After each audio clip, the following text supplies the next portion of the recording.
माँ भारती, खून से किया करो मोदियों से आरती। बोलो बोलो भारत माता की जय। जहाँ हुए बलिदान मुखर्जी, वो कश्मीर हमारा है, जहाँ हुए बलिदान मुखर्जी, वो कश्मीर हमारा है। अखिल भारतीय विद्यार्थी परिषद के 66वें स्थापना दिवस के मौके पर नागपुर में हो रहे राष्ट्रीय अधिवेशन का सीधा प्रसारण फेसबुक लाइव के जरिए किया गया, जिसमें लालगंज प्रखंड के एबीवीपी के कार्यकर्ताओं ने भाग लिया।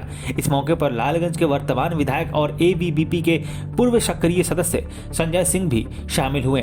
उन्होंने अपने अनुभव और आस्था के साथ युवा कार्यकर्ताओं में प्रेरणा का संचार करने का काम किया।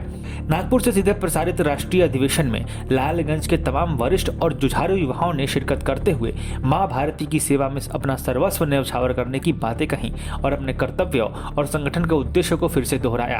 विधायक संजय सिंह ने कहा कि वैशाली हुआ है गुवाहाटी, अपना देश अपनी माटी का विचार रखने वाला ये संगठन लालगंज में भी पुष्पित और प्रलवित हो रहा है। ये एक सकारात्मक संदेश है। विद्यार्थी परिषद की यात्रा हमने भी की और उस यात्रा से चलते चलते समाज के इस सामाजिक दायित्व का जो राजनीति में हमारे लिए दिया गया है उसको पूर्ण करने की जवाबदेही इस लालगंज के विधायक के नाते आप सब लोगों ने और एक देश एक प्रधान एक विधान इस नारे के साथ हम सब लोग खड़े हुए हैं।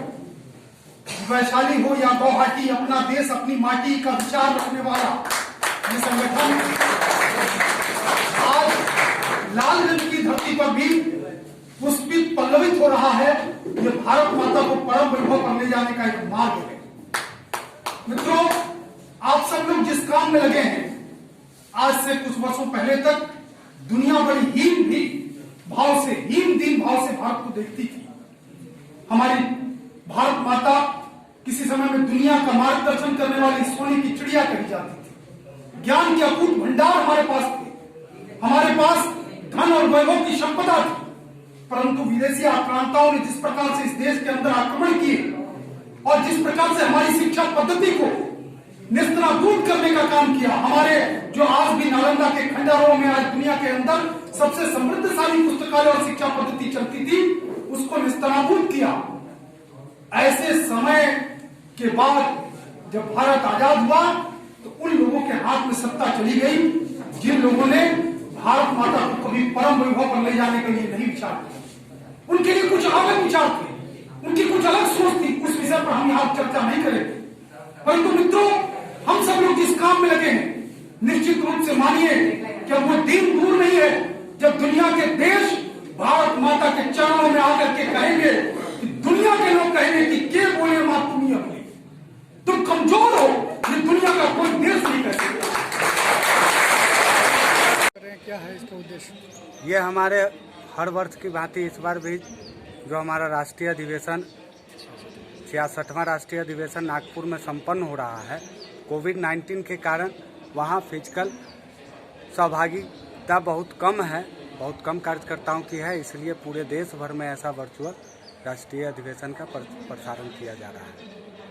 इससे क्या आपके संगठन में किस तरह की मजबूती मिलेगी, क्या होगा आगे, क्या रणनीति रहेगी, इसके बारे में बताएं। हमारा और हमारे संगठन कर्ताओं का ये सोच है, जो आज तक सीमित संख्या में लोग बाहर के अधिवेशन में जा पाते थे और हमारे स्थानीय स्तर के कार्यकर्ता ये नहीं समझ पाते थे जो आखिर हमारा अधिवेशन किस रूप में होता है। तो ज़्यादा से ज़्यादा कार्यकर्ता हमारे कार्यक्रम से जुड़े और हमारे कार्यक्रम के विषय में जाने, यही सोच को लेकर के इस प्रकार के कार्यक्रम को रखा गया है। इस कार्यक्रम में मुख्य विषय क्या रहा, किस बात पर ध्यान आकर्षित कराया गया विद्यार्थियों को?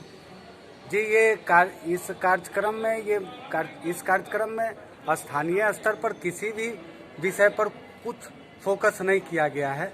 ये मुख्य रूप से जो हमारा वहाँ का जो कार्यक्रम है उसी को हम वर्चुअल रूप से यहाँ पर प्रसारण करने का ये इकलौता माध्यम है और इसीलिए ये कार्यक्रम रखा गया है। मेरा कहना है कि वहाँ का वर्चुअल रैली आप यहाँ दिखा रहे हैं लोग अपने विद्यार्थियों को, जी, उसमें क्या बताया जा रहा है वहाँ से, क्या कुछ संगठन विस्तार को लेकर या विद्यार्थियों को किस तरह का ये रखना चाहिए, कुछ तो उस पर फोकस किया गया होगा? जी सर, ये तो अभी हमारा कार्यक्रम चल रहा है, तो अभी हमारे इस आज के कार्यक्रम के मुख्य अतिथि के तौर पर मुख्य वक्ता भी हैं माननीय भैया जी जोशी, उनका भी संबोधन चल रहा है।